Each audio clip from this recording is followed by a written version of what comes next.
जय माता दी सभी को, हर हर महादेव। आज जो मैं जानकारी आप लोगों को दूंगी वह है गुंजा की। और यह गुंजा कौन सी है आज मैं उसी के बारे में बताऊंगी। क्योंकि हमारे यहाँ 4-5 प्रकार की गुंजा है। जैसे कि एकदम सफ़ेद गुंजा है, यह जो मेरे पास में है यह 2 मुँह वाली लाल गुंजा है। दूसरा यहाँ एकदम प्योर लाल गुंजा भी है, 2 मुँह वाली सफ़ेद काली और सफ़ेद लाल गुंजा, और एकदम प्योर काली भी है। लेकिन मैं हमेशा बताती हूँ, लोग बाग मैंने देखा है क्योंकि मैं सोशल मीडिया देखती रहती हूँ, तो भाई मेरा फर्ज ही बनता है। जिस प्रकार मैंने बताया था कि जो कलियारी होती है, हम कलियारी को ऐसे ही घर में नहीं ला सकते, वो कला करवाती है। उसी प्रकार यहाँ इसको भी कलकुच्ची गुंजा बोलते हैं। लेकिन सब लोग तंत्र में इसी का इस्तेमाल करते हैं। इसी को बोलते हैं कि यदि किसी की शादी नहीं हो रही हो तो आप इसकी जड़ को ले आइए, सारी चीज़ें और बांध लीजिए। तो ऐसे नहीं लाया जाता। लाल जो गुंजा होती है एकदम प्योर लाल, यदि आपकी शादी नहीं हो रही है तो आप प्योर लाल गुंजा को रवि पुष्प में उसकी जड़ प्राप्त कीजिए। और फिर जड़ प्राप्त कर कर आप विष्णु भगवान के मंत्र से उसको अभिमंत्रित कर कर यदि चांदी के ताबीज में आपके गले में धारण करते हैं तो आपके जो शादी में रुकावट आती है वह रुकावट खत्म हो जाती है। ऐसे शादी के बहुत सारे जैसे केल वाले प्रयोग हैं। लेकिन इसको धन प्राप्ति के लिए भी लिया जाता है। अब तो मैंने इसको दवाई के लिए लिया है क्योंकि मैं बाबा के थोड़े बाल खिर रहे हैं। होगा कि चिरमू को धन प्राप्ति के लिए लिया जाता है बहुत सारी क्रियाओं में। लेकिन जो 2 मुँह वाला चिरमू होता है, या देख सकते हैं आप, इसको बोलते हैं कलकुच्चा चिरमू।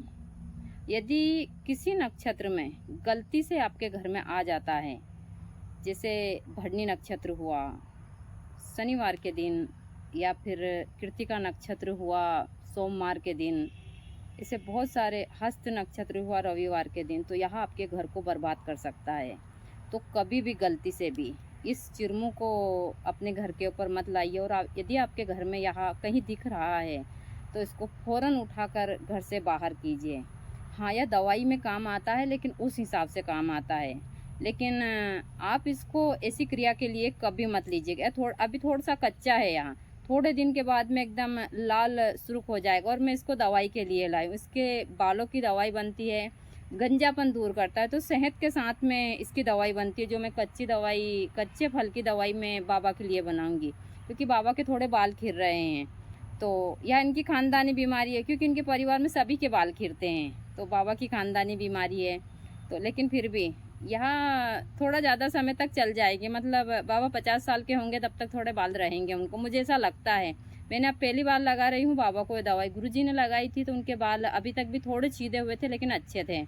बाबा के अभी मैंने 1-1.5 साल से ध्यान नहीं दिया है। तो मैं बाबा के लिए अभी दवाई तैयार करूँगी यहाँ बालों के लिए। गुरुजी ने बहुत सारे मरीजों को दिया है जिनको बाल आए थे इससे। तो मैं बाबा के लिए भी दवाई तैयार करूँगी।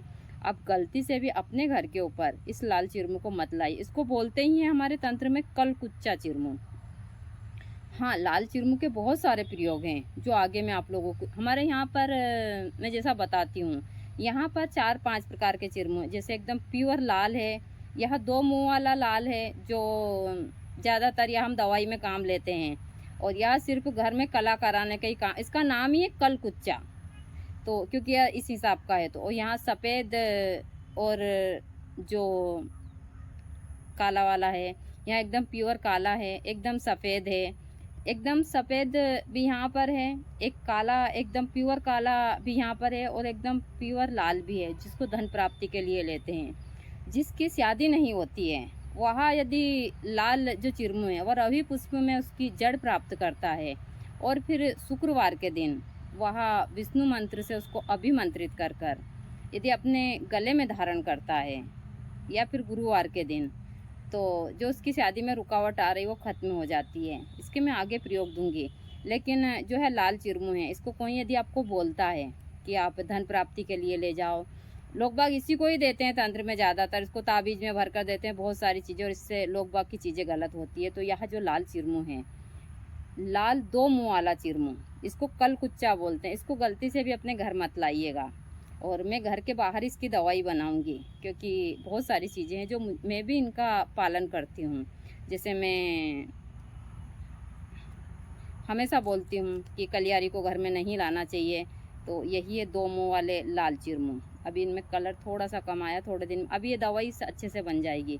तो आगे भी मैं काफ़ी मात्रा में मैं अभी लाई हूँ यहाँ पर, कम से कम ज़्यादा नहीं तो 4-5 किलो चिरमुंह होंगे, यह वाले चिरमुंह जिनकी सिर्फ दवाई।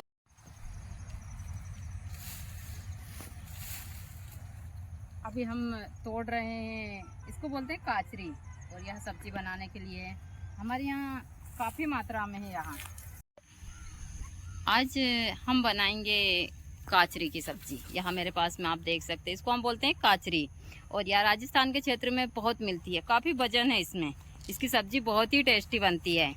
हमारे खेत में काफ़ी मात्रा में है काचरी, तो आज मैं इसको रख लूँगी, ये पूरे साल चल जाती है। हम इसको इस प्रकार से तोड़ कर और रख लेते हैं इसको। ये हवन सामग्री में भी मिलती है काचरी काफ़ी मात्रा में, तो मैं इसको सुखा लूँगी तो यहाँ हवन सामग्री में भी मिल जाएगी।